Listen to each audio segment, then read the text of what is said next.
하나님의 말씀은 열왕기상 3장 9절입니다. 같이 합독합니다. 누가 주의 이 많은 백성을 재판할 수 있사오리이까? 듣는 마음을 종에게 주사 주의 백성을 재판하여 선악을 분별하게 하옵소서. 아멘. 솔로몬이 왕이 되고 난 이후에 하나님께 기도했습니다. 1000번제를 드렸죠. 그래서 1000번제가 뭐냐라고 할 때 하루에 1번제냐 아니면 한꺼번에 1000번제를 짐승을 다 잡아서 드렸느냐 아니면 며칠을 나누어서 했느냐 여러 가지 이제 이야기가 많은데 정확하게 1000일이다 라고 말하는 주장도 있고 아니면 그것을 왕이 1000일이면 뭡니까? 거의 2년 7개월, 2년 8개월이 돼요. 그 2년 8개월을 계속 그때는 솔로몬 당시에는 이제 성전이 지어지기 전이란 말이죠. 그러면 성막이 있었는데 그 성막이 어디에 있었느냐면 예루살렘에 있지 않았어요. 기브온에 있었어요. 그러니까 이 제사를 드리려고 번제를 드리려고 번제는 반드시 성막, 성전에서 해야 되니까 그곳까지 가야 된단 말이죠. 그러니까 왕이 말을 타고 간다 하더라도 어떻게 됩니까? 시간이 걸리겠죠. 그러니까 매일 출근하듯이 거의 3년을 왔다 갔다 과연 왕이 그렇게 할 수 있었겠냐 하는 거죠. 그래서 오늘날 우리들도 마찬가지 아닙니까? 똑같은 일을 반복적으로 3년 동안 한다는 거, 그 보통 일이 아니에요. 그래서 솔로몬이 과연 그렇게 했겠느냐? 아닐 것이다. 아니면 한꺼번에 짐승을 드리든지 아니면 한 일주일 정도 아니면 한 달 정도 그렇게 했지 않겠느냐. 어쨌든 성경에서는 1000번제라고 하니까 1000번제는 1000일을 말하는 것이 아니라 그 번제 수를 보니까 어떻게 할지 해석이 분분해요. 그래서 정확하게 알 수는 없지만 어쨌든 솔로몬은 하나님께 기도하며 지혜를 구했다라는 것이 오늘 말씀의 근간입니다. 그래서 여기서 말을 할 때 뭐냐? 선악을 분별하기를 원했다라는 거죠. 선악, 어떤 것이 선하고 어떤 것이 악한지, 어떤 것이 옳은지, 어떤 것이 그런지 그걸 잘 분별하기 원했던 겁니다. 백성들이 많은데 이 많은 백성들을 내가 어떻게 다 재판할 수 있겠습니까? 그래서 지혜를 주시옵소서, 선악을 분별하게 해주세요 라고 기도했습니다. 그런데 여기서 중요한 것은 뭐냐면 그 지혜가 어떤 지혜냐 하는 거죠. 그것은 바로 듣는 마음을 종에게 주사라고 말하고 있는 겁니다. 듣는 마음을 달라. 그래서 잘 들어서 지혜를 얻기를 원한다는 거죠. 듣는다는 게 뭐겠습니까? 상대방의 말을 잘 들어야 되겠죠. 잘 듣는 마음. 그래서 상대방이 지금 말하고자 하는 의도가 뭔지, 또 이 말의 의미가 뭔지, 그래서 그 말의 의미가 뭔지, 또 그 말을 왜 하는지, 그것을 잘 들어야 된단 말이죠. 그래서 듣고자 하는 마음, 이게 정말 중요하다는 거죠. 그리고 그것을 들었으면 귀로만 그 사건을 듣는 것이 아니라 깨달아야 되겠죠. 이게 무슨 의미인지, 이것을 어떻게 풀어내야 될지, 그래서 그것을 잘 깨달아야 되겠죠. 그리고 또 곳곳에서는 이런 경우도 있어요. 순수하게 와서 이렇게 재판을 요구하는 자신의 억울함을, 자신의 피해와 손해를 지금 알아달라고 하는 그러한 요구도 있겠지만 어떤 경우에는 뭡니까? 서로 충돌해서 서로 이해관계가 생겨서 서로 옳다라고 할 경우도 있단 말이죠. 그러면 틀림없이 둘 다 옳다, 둘 다 틀리다 그렇게 말할 수는 없잖아요. 어떤 것이 옳은지 어떤 것이 그런지 분간을 해야 된다는 거죠. 잘 분별해야 된다는 거죠. 그래서 쌍방 간에 문제가 생겼을 때 잘 분별해야 되고 또 그 사람이 어떤 문제를 들고 왔을 때에 그 문제의 진위를 잘 분별해야 되고 또 어떤 사람은 이것을 뭡니까? 이야기를 하는데 표현력이 부족해서 마음은 급하고 자기는 억울한데 그것을 충분히 설득해야 되는데 논리적으로 설명해야 되는데 이 논리력이 부족한 사람들이 많아요. 대체적으로 백성들이 공부를 많이 했다거나 또 아니면 이렇게 실력이 있는 사람들이 별로 없단 말이죠. 그러니까 표현력도 부족하고 논리도 안 되고 말도 안 되는 억울하다고 마음만 이렇게 한다는 거죠. 그러면 그렇다고 해서 너 말만 듣고 내가 해결할 수 없다. 또 그렇게 할 수 없잖아요. 그러니까 이게 잘 듣는 것이 참 중요한 겁니다. 잘 들어서 지금 무슨 말을 하고 있는지, 그리고 지금 이 사람의 표현력이 부족해서 그것을 다 표현을 못하고 있는 건지, 아니면 지금 이걸 가지고 자기를 감추고 위장하기 위해서 그럴듯하게 이야기하는 건지, 자기가 왕에게 이게 보소를 해서 다른 사람의 것을 빼앗아 먹으려고 지금 이렇게 하는 건지, 이런 여러 가지 것들이 있을 수 있다는 거죠. 그래서 잘 듣는다라고 하는 것은 그 내용을 잘 듣고 이해해야 되고, 또 그 사람의 진심이 뭔지, 또 왜 이런 욕을 하는 건지, 또 여기에 대해서 어떻게 해결할 될지, 또 그 사람의 진위 여부도 가려야 되고, 이런 여러 가지가 다 있단 말이죠. 그래서 그것을 잘 들어야 분별이 되는 거죠. 그래서 먼저 듣는 마음을 달라, 그렇게 기도했던 거죠. 듣는 마음.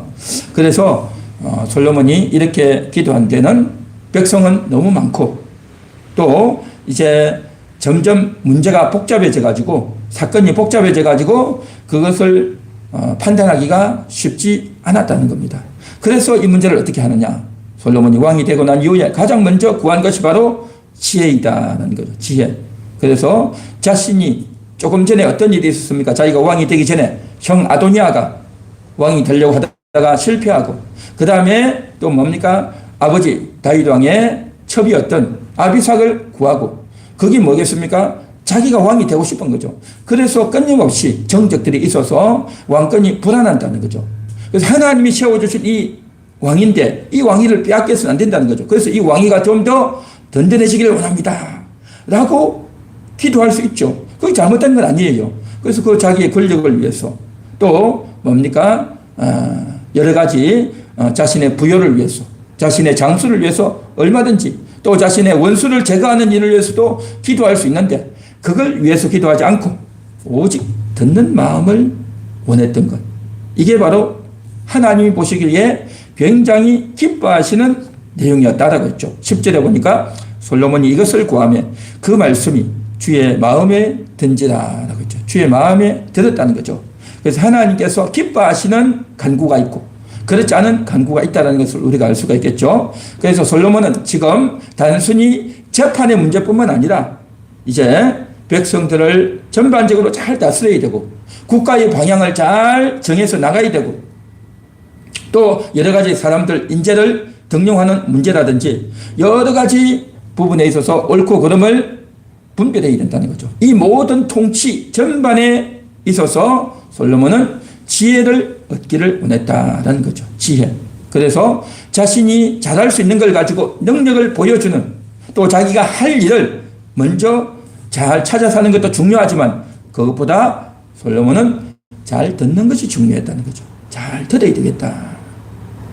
억울한 사람들의 내용도 잘 들어야 되고, 또 다른 주변의 신하들의 제안과 말들도 잘 들어야 되고, 그래서 먼저 들으려고 하는 태도, 이게 참 중요하죠. 그런데 보통 높은 자리에 있고, 또 이제 다른 사람보다 내가 좀 지혜가 있다라고 싶으면 남의 말을 잘 안 들으려고 하는 스타일이 많단 말이죠. 그런데 이것은 굉장히 위험한 일이다라는 거죠. 솔로몬은 듣기를 원했다. 그것이 하나님 마음에 합했다라는 거죠. 그래서 이 솔로몬이 지혜를 구했던 이 지혜는요, 오늘날 우리들에게도 꼭 필요한 내용입니다. 우리는 인생을 살면서 뭡니까? 내가 옳다. 내가 여기에 대해서 이런 의견을 갖고 있다. 이대로 해야 된다. 또 내가 오늘 어떤 일을 할 것이다. 누구를 만날 것이다. 라고 자기가 계획하고 자기가 이제 어떤 것을 설정하면 그것을 어떻게 잘할까? 거기에만 막 몰두한단 말이죠. 거기에 몰두해서 물론 그 일도 중요하고 잘 해야 되겠죠. 그런데 그와 상응하는 다른 사람들의 의견과 말들과 주장들도 있다는 거죠. 그래서 그런 것들이 잘 조화가 이루어져야 되는 겁니다. 내가 하는 일도 중요하고 상대방이 하고 하는 것도 중요하단 말이죠. 그래서 여기에 있어서 이제 자신의 의도와 자신의 하려고 하는 것만 내세우기보다도 상대방이 지금 어떻게 하는지도 우리가 좀 살펴보는 것이 필요하고 중요하다는 거죠. 그런 측면에서 오늘 이 말씀은 우리들에게 참으로 시사하는 바가 크다라는 거죠. 듣는 마음을 주옵소서. 오늘도 우리는요, 이걸 위해서 기도해야 될 줄 믿습니다. 듣는 마음. 그래서 우리가 내가 무엇을 하려고 하는 것보다도 먼저 상대방의 말을 들어보고 또한 그것을 통해서 뭡니까? 하나님의 뜻을 아는 겁니다. 하나님의 뜻을 안단 말이죠. 우리가 기도를 통해서 하나님께서 깨닫게 해주시는 내용도 있지만 또 다른 사람의 입의 말을 통해서 하나님이 들려주시는 그러한 수단도 얼마든지 있을 수 있단 말이죠. 그렇기 때문에 우리는 듣는 마음, 듣는 태도, 이것이 꼭 필요한 겁니다. 오늘도 이것을 위해서 같이 기도하는 우리가 되어야 할 줄 믿습니다. 그런데 오늘 솔로몬이 구했던 이 지혜, 여러 가지 지혜가 포함되겠지만 가장 중요한 것은 재판하는 데 있어서 필요한 지혜였다는 거죠. 그래서 재판을 잘 할 수 있어야 되는 것. 이게 솔로몬이 가지고 있던 가장 우선적인 그러한 주제였던 겁니다. 재판. 이 재판을 잘한다는 것은 그때 당시 시대적인 상황이었다라고 우리가 말을 할 수가 있습니다.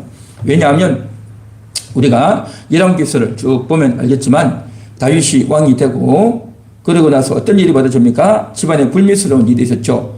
이제 솔로몬의 다윗에게는 여러 명의 아내들이 있었고 여러 아내들을 통해서 여러 자식들이 낳는데 그 중에 솔로몬의 이제 이복 형과 누이들이 있었는데 그 중에 다말이라고 하는 여성이 있었는데 솔로몬의 이복 누이가 되겠죠. 그 다말을 암논이라고 하는 이제 오빠가 또 이복 오빠가 이제 건드리게 되는 겁니다. 성추행 사건이 벌어졌죠. 그 일로 인해서 굉장히 고통을 받고 힘들어하고 있었고 그래서 그 일에 대해서 자기의 누이가 고통을 당했던 그 다말의 오라버니가 압살롬이었습니다. 이 압살롬이 어떻게 됩니까? 이걸 아버지에게 이야기했는데 아버지 다윗이 그것을 잘 처리를 안 했어요. 그냥 미적거리다가 일이 그냥 흘러가 버리는 겁니다. 진행이 안 된단 말이죠. 그러고 있다가 이제 참지 못해가지고 결국 어떻게 됩니까? 압살롬이 자기 누이의 원수를 갚는다 해가지고 암논을 죽여버립니다. 이 살인사건이 벌어진 거죠. 충격적인 일이 벌어졌습니다. 그리고 나서 이 압살롬이 도망을 가버려요. 다른 나라로 자기 어머니의 고향으로 도망을 갔어요. 그렇게 도망을 가 있다가 이제 나중에 한 3년 후에 다시 돌아오죠. 그렇게 돌아왔던 압살롬이 이제는 아버지하고 화해하고 돌아오고 나서 그때부터 뭘 하느냐면 예루살렘 왕궁 앞에 앉아가지고 이스라엘 백성들이 왕에게 와서 내가 억울합니다. 이 문제를 해결해 주셔야 하고 여러 가지 송사한 문제를 가지고 올라오는 겁니다. 그런데 왕을 만나기가 쉽지 않고 왕은 늘 어떻게 합니까? 다른 데 나가 있고 다른 나라와 전쟁하는데 바쁘고 그런 실정이었단 말이죠. 그리고 또 대충 이야기를 들어보고 왕은 들어보고 이건 그게 아니야 라고 해서 그냥 흘려버리고 그런 경우가 많았단 말이죠. 그러니까 한마디로 말해서 왕에게 와서 억울함을 이야기해서 좀 해소받기 원했는데 다윗이 그것을 해소를 못 해줬단 말이죠. 그런데 그 순간에 압살롬이 들어가가지고 그런 사람들을 다 이야기를 들어주고 아이고 얼마나 힘드냐고 얼마나 억울하냐고 너무 힘들겠다고 그들을 위로해주고 공감해주고 친절하게 대해주고 그런 일들을 많이 했단 말이죠. 내가 만일에 재판관이 된다면 나는 이 부분들을 이렇게 할 거다라고 이야기하는 겁니다. 그러니까 공식적으로 재판관 아니다 말이죠. 압살롬은 왕의 아들이긴 했지만 공식적인 재판관 직위가 있는 것이 아니기 때문에 결정 권한이 없어요. 그러나 그럼에도 불구하고 그 사람들의 마음을 잘 품어주고 위로해 줬단 말이죠. 그러다 보니까 사람들이 압살롬을 너무 좋아했던 겁니다. 그때 당시 시대적인 상황이 어떤 상황이었냐면 이제 나라는 안정이 되어졌어요. 다른 나라에게 침범당할 일은 없어요. 그런데 국민 내에 백성 내에 서로 이해관계로 서로 다투고 서로 빼앗고 억울하고 그런 문제가 많았단 말이죠. 그것을 왕이 잘 해야 되는데 그때 당시 다윗이 그렇게 할 여력이 안 됐던 겁니다. 자녀들은 많고 또 뭡니까? 다윗 가정 내에 가정 문제도 있었고 또 이런저런 여러 가지 이제 정치적으로 흔들리기도 하고 그런 문제가 있다 보니까 거기 집중을 잘 못했죠. 그러다 보니까 그 틈을 타고 압살롬이 들어와가지고 백성들을 잘 이렇게 공감해주고 또 받아주고 하니까 사람들이 너무 좋아했던 겁니다.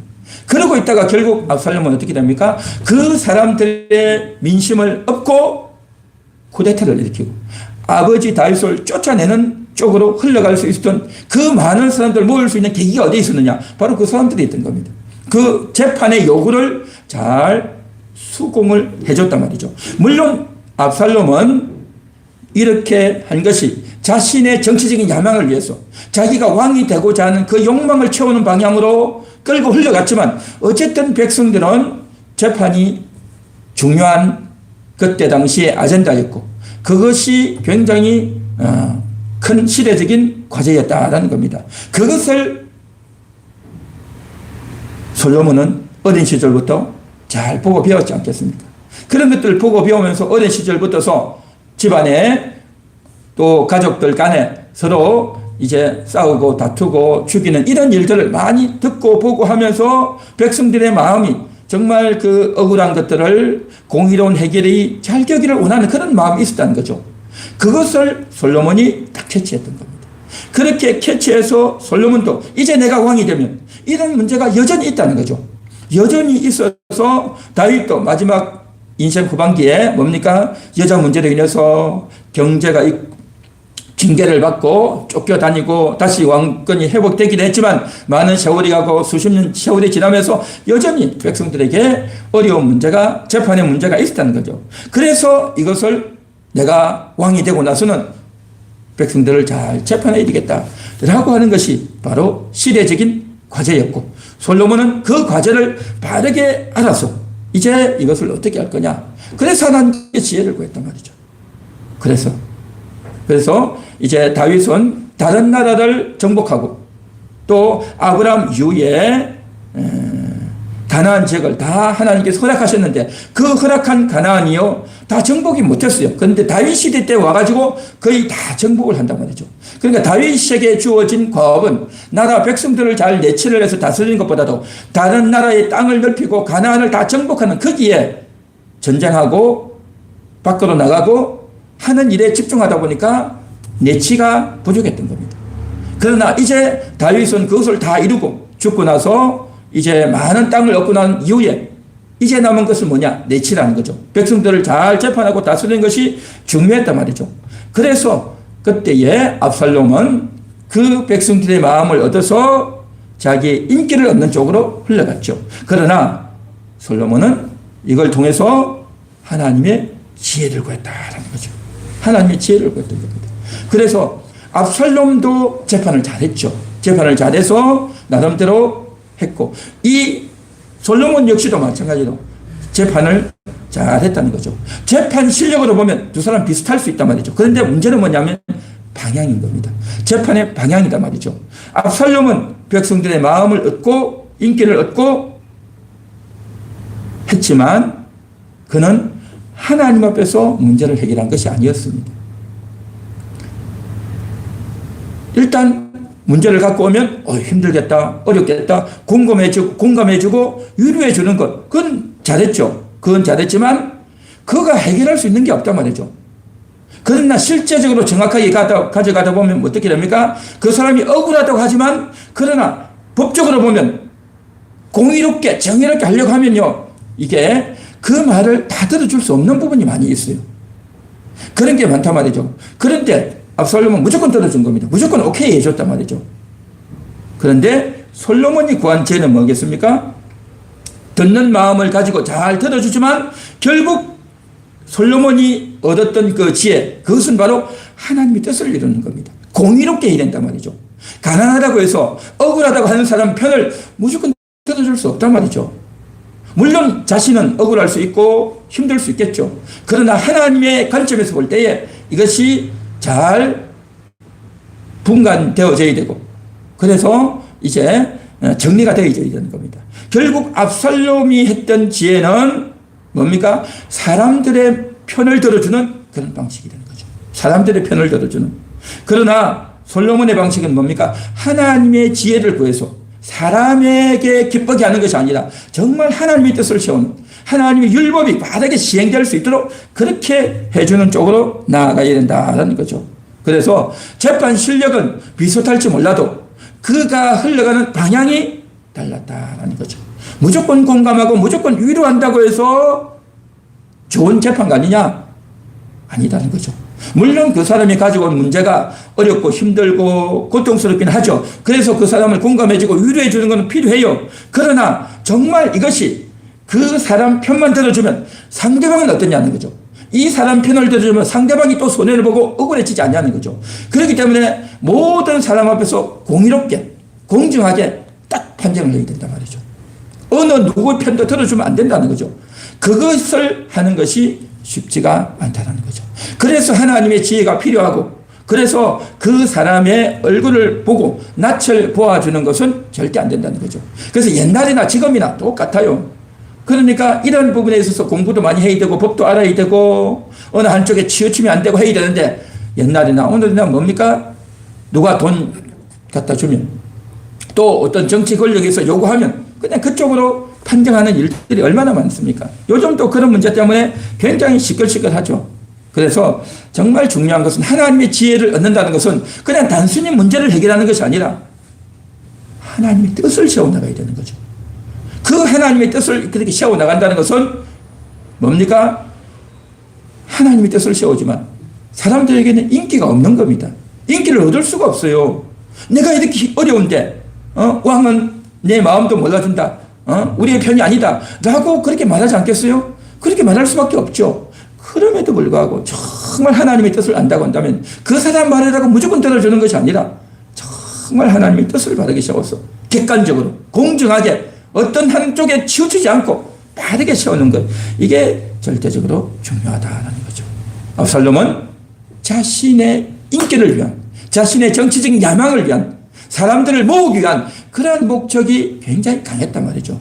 그러니까 단순히 재판을 하는 것 같았지만 그 재판의 방향이 자기 이득을 위한, 자기 정치적 야망을 위한 쪽으로 흘러가 버렸고, 솔로몬은 뭡니까? 정말 하나님의 지혜를 구해서 공의를 이루는, 정의를 바로 세우는 그러한 지혜가 되었다라는 거죠. 그래서 사람을 기쁘게 하고 사람에게 만족을 주는 그러한 판결이 아니라 하나님의 뜻을 세우는 것이 너무 중요하다는 거죠. 이것은 한 나라의 왕으로서, 재판관으로서만 중요한 것이 아니라 우리가요, 직장에서, 가정에서, 또 교회에서 일을 하는데도 역시 중요한 겁니다. 물론 그 어떤 사람들은 자기 문제 때문에 아프고 힘들 수 있어요. 그래서 우리가 공감해주고 위로해주는 것도 필요해요. 그러나 정말 하나님이 기뻐하시는 뜻이 뭔지를 우리가 잘 알아야 된단 말이죠. 그 하나님의 뜻을 잘 알아서 거기에 맞게 우리가 순종하고 따라 나가는 이 마음과, 그렇지 않고 왜 내 편을 안 들어주느냐, 왜 내 마음을 몰라주느냐 라고 하는 것과 여기에는 큰 차이가 있을 수 있다는 거죠. 그런 측면에서 압살롬은 사회적으로, 정치적으로, 심리적으로 인정받고 또 자기의 이득도 챙겼죠. 그러나 하나님의 뜻을 따른다는 것은 뭡니까? 말 그대로 하나님의 뜻을 따르는 겁니다. 하나님의 뜻을 세워나가는 거예요. 이렇게 해 나가는 일에 있어서는요, 인정이 없어요. 다른 사람들의 지지를 받기도 힘들단 말이죠. 그러나 하나님의 뜻을 세우는 거기 때문에 끝까지 나아간다고 하는 이 측면이 굉장히 중요하다는 거죠. 오늘 이 시간 우리는요, 정말 듣는 마음, 상대방의 마음을 잘 들어서 그것을 위로하고 풀어주는 것도 중요하고, 또 경우에 따라서는 뭡니까? 하나님의 뜻을 세우는 것도 중요하고, 모든 것이 다 중요하단 말이죠. 그래서 지혜라고 하는 것은 이제 우리가 해결하기, 풀어내기가 쉽지 않지만 가장 첫 번째는 우리의 마음이 들으려고 하는, 상대방의 말을 잘 들으려고 하는 그런 태도, 그런 중심, 또 그것을 통해서 그의 진위, 진실인지 거짓인지도 잘 분별해야 돼. 또 그것을 통해서 그 사람 말만 들어주는 것이 아니라 정말 하나님의 뜻을 세우는 공의와 정의를 이루는 이러한 측면들도 다 필요하다는 거죠. 그래서 지혜는요, 어느 하나만 가지고 이게 지혜다라고 말을 할 수가 없고 모든 것이 다 결집되어져서 통합적으로, 총체적으로 봐야 되는 부분인 거죠. 그래서 오늘 이 시간도 정말 우리에게도 이런 지혜가 필요하죠. 하나님, 정말 우리에게도 지혜가 필요합니다. 듣는 마음을 주시옵소서. 내가 어떤 일을 하고 어떤 말을 하기보다도 상대방의 말을 먼저 듣고 그 진심을 알고 또 그것을 통해서 하나님의 뜻이 무엇인지도 알고 하나님의 인도하심이 무엇인지도 우리가 알고 그런 것들을 하나씩 하나씩 해결하고 풀어나가는 그런 우리가 되면 좋겠습니다. 그래서 우리 인생이 그렇게 되고 우리 가정에서도 우리 교회에서도 그렇게 정말 지혜로운 삶이 되기를 간절히 소망합니다.